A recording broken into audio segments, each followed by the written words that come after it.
নমস্কার বন্ধুরা, রসে বসে বাঙালি উইথ ফুড ব্লগে আপনাদের জানাই স্বাগতম। আজকে আমি দারুণ একটি রেসিপি নিয়ে এসেছি। আজকে তৈরি করব আমি শিলং মাছের ঝাল। আর এই শিলং মাছের ঝাল এইরকমভাবে রান্না করে খেতে না দারুণ লাগে, আর খুব কম সময়ে আজকের এই রান্নাটি তৈরি হয়ে যায়। চলুন দেখে নিই। এখানে পোস্ত নিয়েছি 2 চামচের মতো, আর সাদা আর কালো সর্ষে মিশিয়ে নেব 3 চামচ। পোস্ত আর সর্ষে দিয়েই করব, খুব কম মশলাপাতিও লাগে এই রেসিপিতে। আর নিয়ে নিচ্ছি 3টে কাঁচা লঙ্কা। তো এবার ভালো করে মশলাটা করে নেব। আর এই হচ্ছে শিলং মাছ। শিলং মাছটাকে ভালো করে কেটে নিয়েছি, ভালো করে কেটে ধুয়ে নিয়েছি। এবার লবণ আর হলুদ মাখিয়ে নেব। আর এই শিলং মাছগুলো দেখতে দেখুন পুরো মনে হচ্ছে পাবদা মাছের মতো, তবে এগুলো কিন্তু পাবদা মাছ নয়। লবণ আর হলুদ দিয়ে ভালো করে মাখিয়ে নেব। আর এই মাখানোর সময় আমি সর্ষে আর পোস্ত বাটাটা দিয়ে দেব। সর্ষে পোস্ত বাটা দিয়ে দেওয়ার পর একটু কাঁচা সর্ষের তেল দিয়ে ভালো করে মাখিয়ে 15 মিনিটের মতো রেখে দিতে হবে। তাহলে মাছের মধ্যে যে সর্ষের তেল, সর্ষে, পোস্ত সমস্ত কিছু মশলাটা বেশ ঢুকবে এবং মাছগুলো খেতে খুবই ভালো হবে, মাছের টেস্টটাও দারুণ হবে। তো দেখুন কিছুটা সর্ষের তেল দিয়ে দিলাম, এবার ভালো করে মাখিয়ে নেব। আর আপনারা যদি চান এখানে না 1 টুকরো লেবু রস দিতেই পারেন, তাহলে মাছটা খেতে দারুণ হবে। তবে আমার কাছে লেবু ছিল না বলে আমি আর দিলাম না এখানে। তো দেখুন ভালো করে মাখিয়ে নিচ্ছি এপিট ওপিট করে। এবার 15 মিনিট পর্যন্ত রেখে দেব। এদিকে একটা কড়াইয়ে সর্ষের তেল দিয়ে দেবো। আজকের রান্নাটা কিন্তু পুরোপুরি সর্ষের তেলেই রান্নাটা হবে। তো সর্ষের তেলটা গরম করে এর মধ্যে দিয়ে দিলাম কালো জিরে ফোড়ন।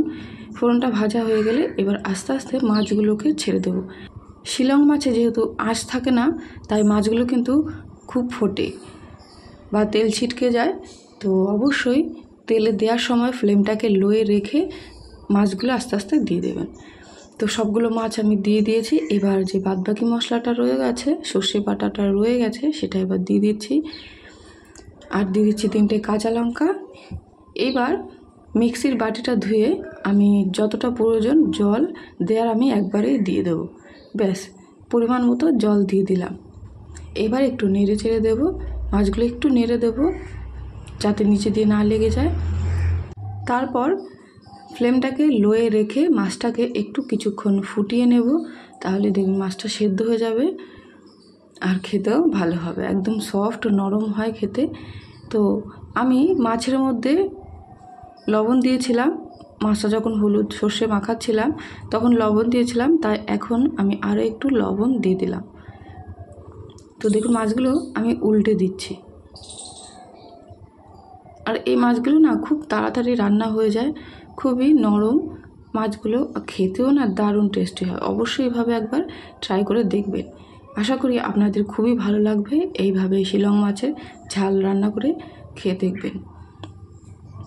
মাছগুলোকে 10 থেকে 15 মিনিট মতো আমি ফুটিয়ে নেব লো ফ্লেমে, তাহলে দেখবেন এক্সট্রা যে জলটা আছে সেটা শুকিয়ে যাবে আর ঝোলের গা দিয়ে বা মশলার গা দিয়ে সুন্দর তেল বেরোতে থাকবে। তাহলে একদম রেডি শিলং মাছের ঝাল। রসে বসে বাঙালি উইথ ফুড ব্লগ চ্যানেলটিকে সাবস্ক্রাইব করে আমার পাশে থাকবেন, আর পাশে থাকা বেল আইকনটাকে অবশ্যই প্রেস করে রাখবেন। আর দিয়ে দিলাম কিছুটা ধনেপাতা কুচোনো। মাছের ঝালে এই ধনেপাতা কুচোনোটা দেওয়াতে মাছের ঝালের টেস্ট আরও দ্বিগুণ হয়ে যাবে। তো আমি একটা প্লেটে মাছটাকে নামিয়ে নিচ্ছি। এই গরমের সময় এরকম ধনেপাতা কুচোনো, তবে কিন্তু বিলেতি ধনেপাতায় দিলে টেস্ট আরও বেশি ভালো হয় এমনি ধনেপাতা থেকে। তো মাছটাকে দেখুন নামিয়ে নিয়েছি, আর মাছের কালারটা দেখেছেন কত সুন্দর হয়েছে। যেরকম দেখতে হয়েছে খেতেও কিন্তু ততটাই টেস্টি হবে। এই শিলং মাছের এরকম ঝাল দারুণ হয় খেতে, অবশ্যই একবার ট্রাই করে দেখতে পারেন।